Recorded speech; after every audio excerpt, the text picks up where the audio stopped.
ఏది అయినా ట్రై చెయ్యి ఆచి చికెన్ మసాలా. మానవత్వం మంట కలిసింది. కన్న కూతులే కసాయిగా మారారు. కన్న తండ్రి సంపాదించిన ఆస్తిని మొత్తం లాక్కొని అతనికి తిండి పెట్టకుండా బయటకు గెంటేసిన ఘటన సికింద్రాబాద్లోని మారేడుపల్లి లక్ష్మీనగర్ బస్తీలో చోటు చేసుకుంది.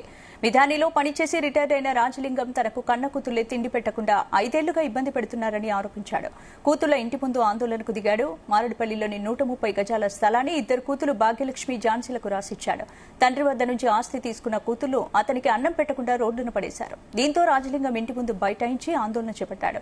దిక్కుతోచని స్థితిలో పోలీసులతో పాటు ఆర్డీఓకు తన మొర ఆలపించాడు. అతని బస్తీవాసులు చేరదీశారు.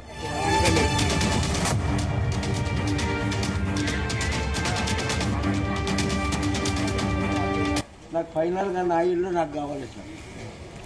నా ఆస్తి ఎంత ఉన్నదో నా ఇల్లు నాకు కావాలి. నాకు ఇల్లు కూడా అవసరం లేదు. నా జాగా నాకు ఇచ్చేస్తే సార్.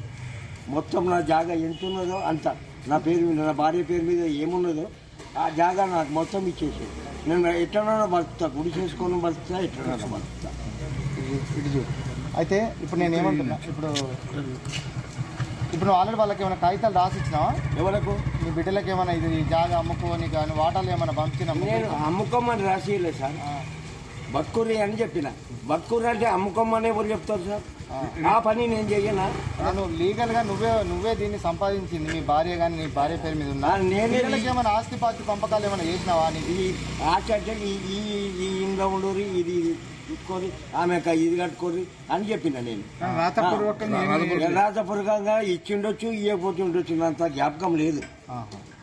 అంత జ్ఞాపకం లేదు. అబద్ధం ఎందుకు చెప్పాలి? మరి ఇప్పుడు నువ్వు ఇవన్నీ వాళ్ళు ఎందుకు వచ్చి తాళాలు వేసుకొని వేరే వాళ్ళకి అమ్ముతారు? మరి అట్లా ఈయన కొన్నైనా తాళాలు వేసుకొని పోయిండు.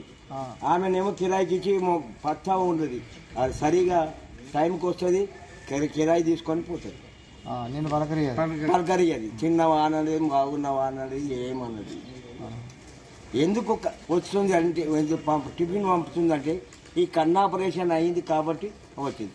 ఆ కన్ను ఆపరేషన్ ధర్మాత్ముడు ఒకడు హరి అని ఉన్నాడు, వాడు తీసుకుపోయి చేయించాడు. ఇక్కడ ఎందుకు కూర్చున్నానంటే నా ఇల్లు నాకు కావాలి, నేను నా అమ్మనికి వీలు లేదు అని కూడా చెప్పినాను.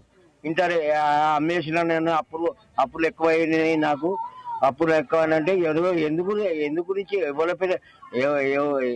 ఎందుకు చేసినావు నువ్వు అప్పులు? నాకెందుకు అప్పులు? నీ అప్పులు గురించి నా ఇల్లు అమ్ముతావా నువ్వు? నీకు బతకనికి నేను ఆసరా ఇస్తే నువ్వు సరిగా బతుకుతలేవు.